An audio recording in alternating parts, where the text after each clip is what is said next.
good evening. I'm Melisa Idris. Welcome to Consider This. This is the show where we want you to consider and then reconsider what you know of the news of the day.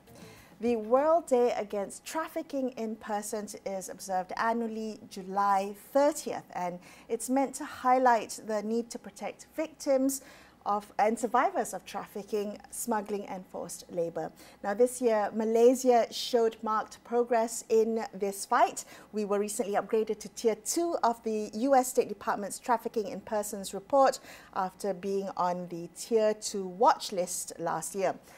The question is, what specific progress have we made and how can we ensure that we continue the momentum? Well, joining me on the show to discuss this is Dr. Haezreena Begum Abdul Hamid. She is a Criminologist and Deputy Dean of Higher Degree at Universiti Malaya's Faculty of Law.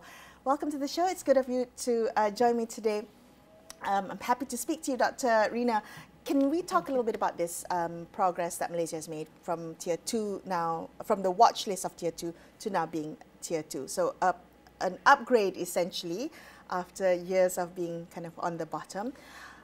Some activists that I've spoken to have said that actually we have still a lot of work to do. This is far too early to be celebrating just yet. Can I ask you where you stand? How do you view this? Okay, thanks, Melisa.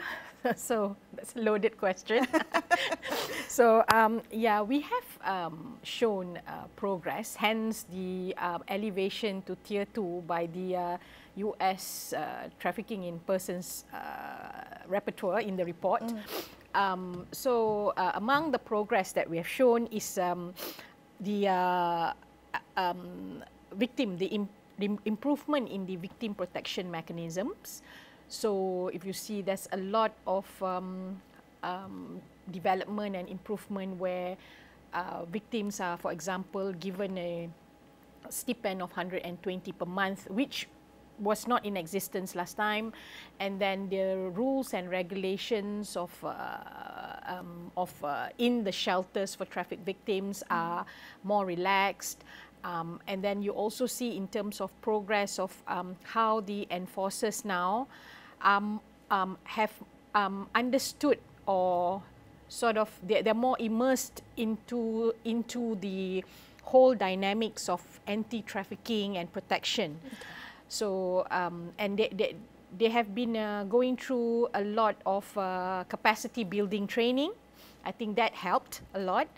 And then we also have NGOs such as Suka Society, SHAD, who constantly have been helping victims, and also the Ministry of Women and Family and Community Development, as well as the Welfare Department. So I think it's a concerted effort of all these actors that made the whole victim protection framework better. Okay. Hence the elevation. Okay, all right. Well, that's encouraging to hear that there are you can point to specific improvements in the way we protect and support victims of trafficking. There was one part of the report that continues. I think it's been repeated almost every year. There's this phrase that they use in this report: Malaysia continues to conflate human trafficking and migrant smuggling crimes. Can you explain how you interpret that? Okay, you give me really good questions. So that has always been one of the problem, I can say also a major problem. And we continuously try to train and educate people around this. There's always this conflation of human trafficking with smuggling and also with migration. Okay. Take for example, how do you assess a person who is first smuggled? So smuggling is an offence, trafficking is not. Smuggling, the person who gets smuggled and the smuggler are both offenders. But for trafficking, the trafficker is an offender, the person who's trafficked is a victim. So say for example, a person agreed to be smuggled abroad, okay? And once that person is smuggled, then that person goes to an employer and that person is trafficked. So sometimes the enforcers do not know, for example, at the initial stage, how to categorize them. Sometimes there is this normal voluntary migration, but that person end up being trafficked. Right. So when they ask, there's this question about this voluntariness, but then after that it goes into exploitation. So that's why it is important for the person, the actors, to assess, the authorities to assess and see how do we actually postulate this person, whether this person is a victim or this person is an offender. So according to trafficking, if you are being trafficked at the end, you are still considered a victim. Okay, regardless of whatever was your initial intention. Yes, okay. correct. All right. Dr. Reena, in your years of studying the ways in which people are trafficked, has the method of trafficking, the type of, the way they're being trafficked, how has that changed? I think of today's digital world. How has that changed in today, for today? Yeah, you have that normal, conventional, old school method where this face-to-face kind of trafficking, and now you have the online method of trafficking. Yes, it has evolved with a lot of our social platforms, social media. The job scams, I think. Yes, of that, lots of that. So in terms of this, you can see that there is this proliferation in terms of methods of trafficking on the platforms that is being used to traffic people. That's that. How to recruit people. So, but still the old-fashioned method is still there. And even with this, the way the trafficking is being, the way recruitment is being done online, there is still the same element. So to see whether this act is trafficking, there is these three elements that need to be present. That is act, means and purpose. So means is the deception. So the deception, even if you do it online, it's still, there is still a deception there. Where does Malaysia fit into the kind of chain of trafficking in persons? Are we a source country, a destination country, a transit country? Okay, we are more of a destination, transit, and to a lesser extent source. Okay, so we're all three. We're all three, but we're more notorious for being a destination country, unfortunately. So we are trafficking people into the country. No, so people are being trafficked into our country. Okay. We are, because we have a stable economy, good lifestyle. So this is a pull factor, we call it pull factor, especially for individuals, people in the Southeast Asian region.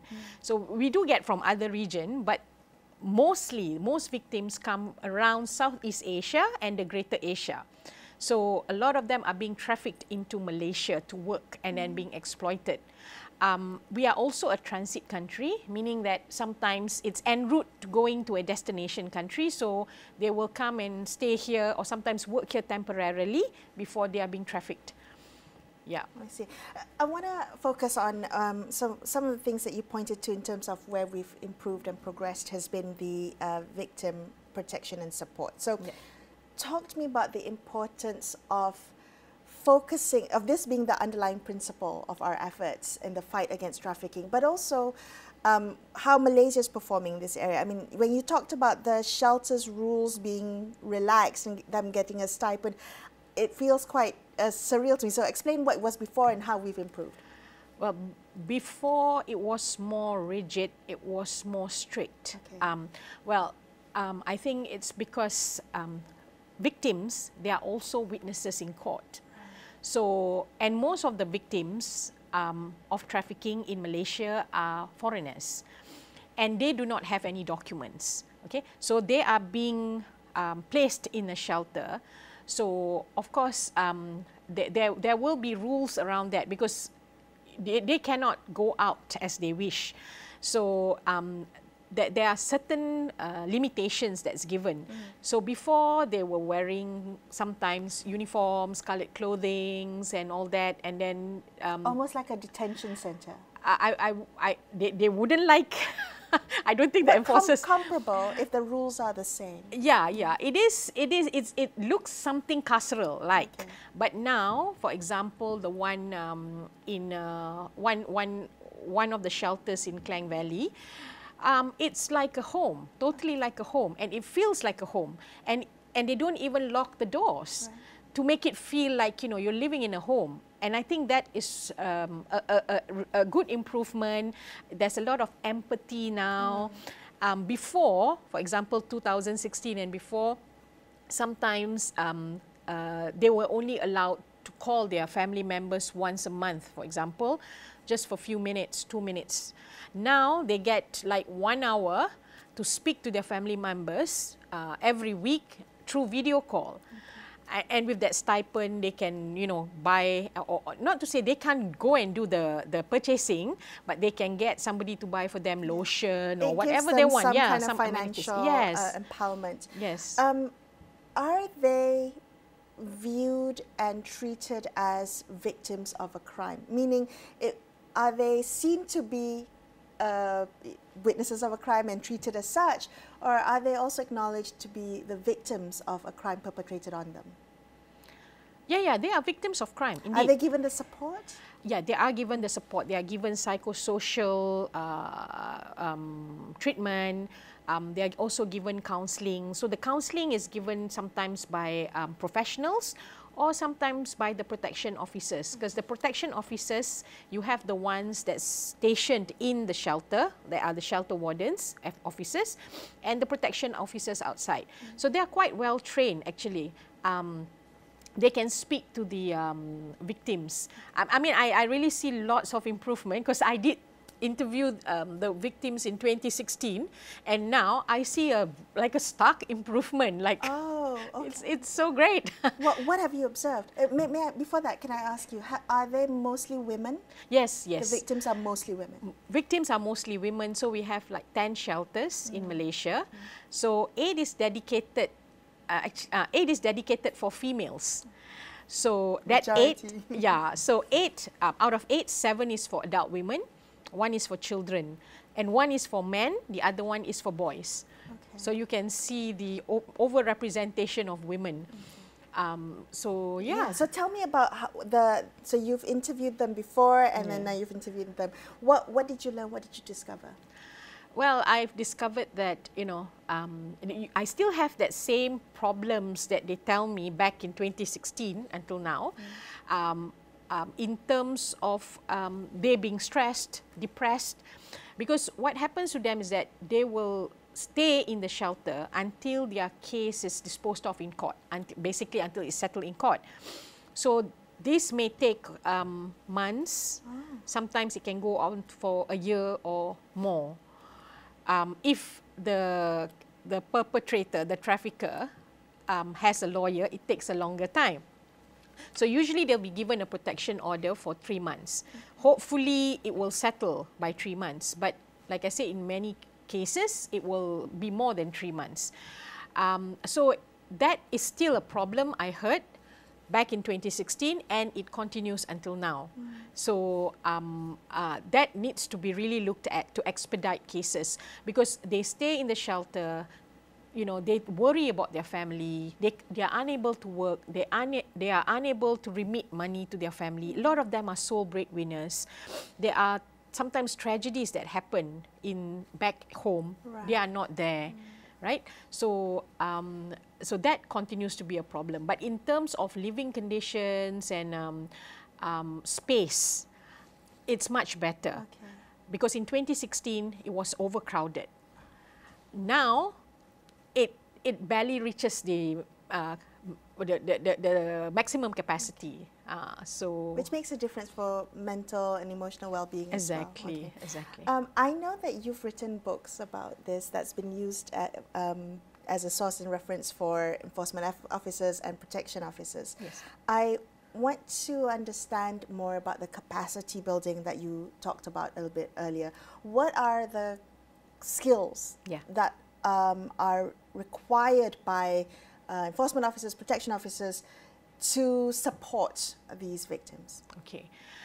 The thing is, you know, our enforcement officers, they are enforcement officers. Sometimes we expect them to be superheroes. We expect them to be doctors as well. We expect them to be counselors. We expect them to be social workers and all.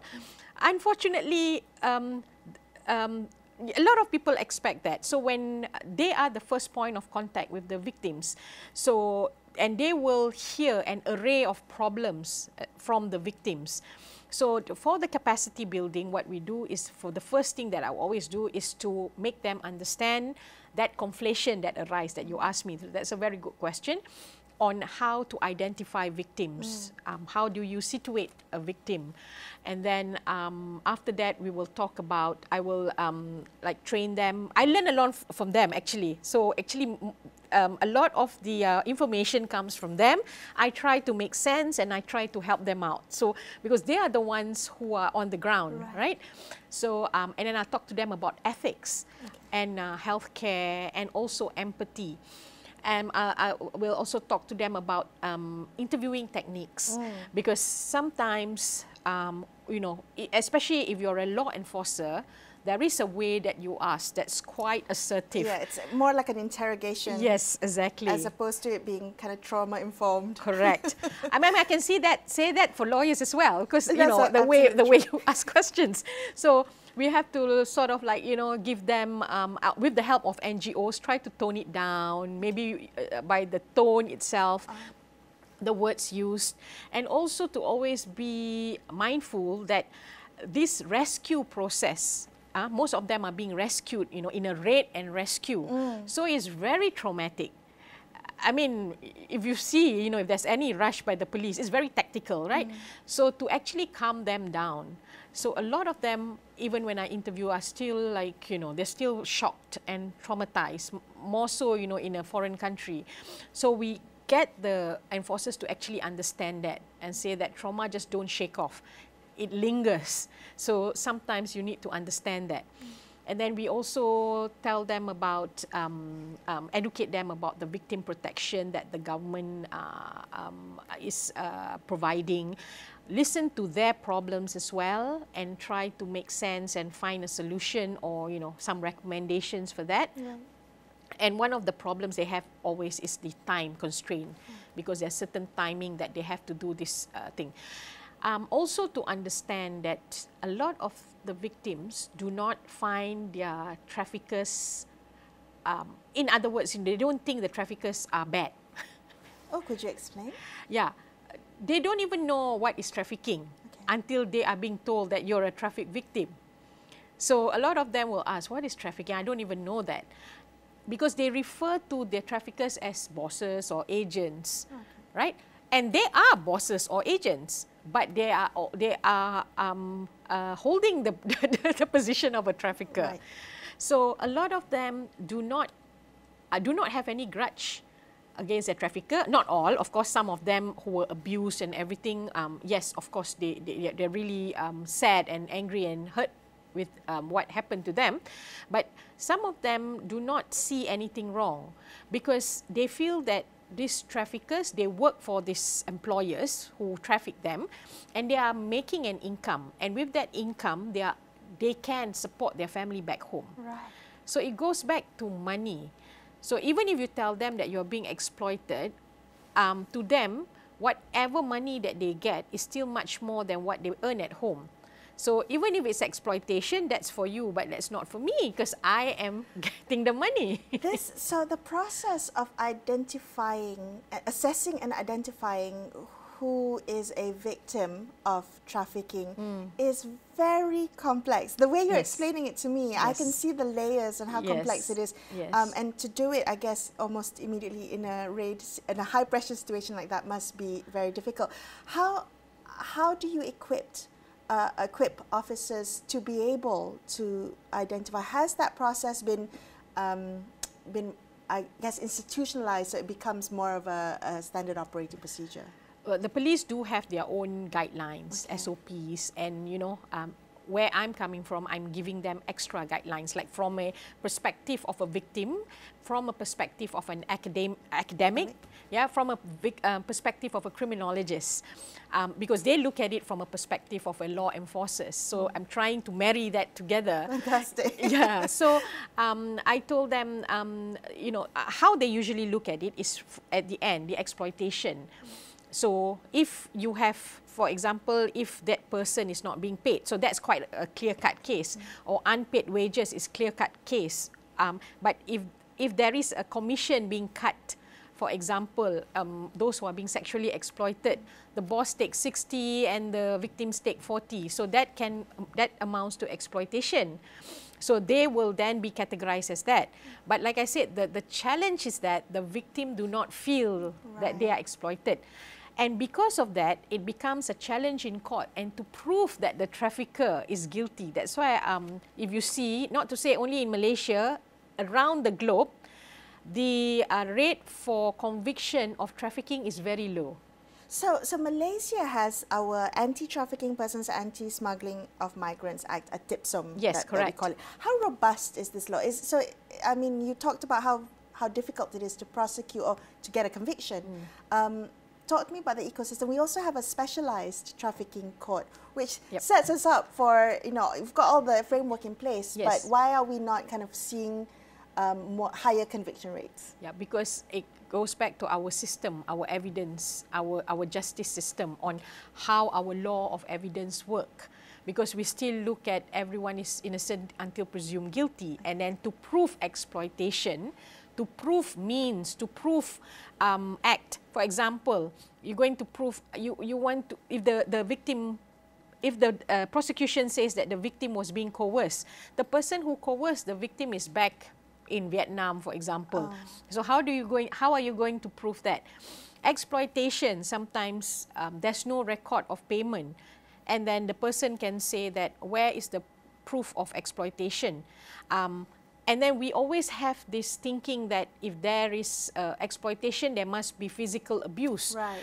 When it's not, most of the cases, there's no physical abuse, there's emotional abuse, there's mental abuse. So how do you prove psychological abuse, mental abuse? So is it in the term, the definition of the term exploitation? Yes, that is exploitation. That is where it's hardest to prove. Yes, yes. Debt bondage, there's a lot of debt bondage. So it becomes difficult to prove, you see. And mind you, this the bulk of a case in, the bulk of proof, the main source of proof comes from the victims because they are witnesses to the crime, right? And a lot of them can't articulate things quite well because of their feelings, or maybe they can't really articulate, what happened to them. They can't digest it. Another thing, a lot of them have normalized violence. Some of them come from really poor or violent background. So when they come and they are asked to do certain things, to us it's not acceptable, but to them it's quite normal. So yeah, that is some of the challenges. This is one, like you've laid out so many different nuances that I hadn't considered before. In the time that we have left, I want to know, so we're Tier 2 now. Yep. Looking ahead, do you think we have what it takes to move to Tier 1? I think we do, but we really need to address, really need to address perhaps our immigration rules on more on how to actually monitor people coming, not monitor people coming in and also working, for example, especially those who work at home, the maids, the domestic servitude ones. Okay. Because it's harder to detect those indoors than outdoors. Outdoors at construction site, you can see, but indoors, behind closed doors, it's harder. And what is most important, I think, is on the way the case is being carried out in court, the judicial framework for trafficking case. We have to think about how to perhaps make the burden of proof a bit more relaxed and also expedite the case. But this will require an in-depth conversation, of course, with the lawyers and the prosecutors, because the lawyers, remember, our law is always offender-centric. They say that nobody is innocent till proven guilty. So if to make it a little bit relaxed, that means that it might encroach the rights of the offenders.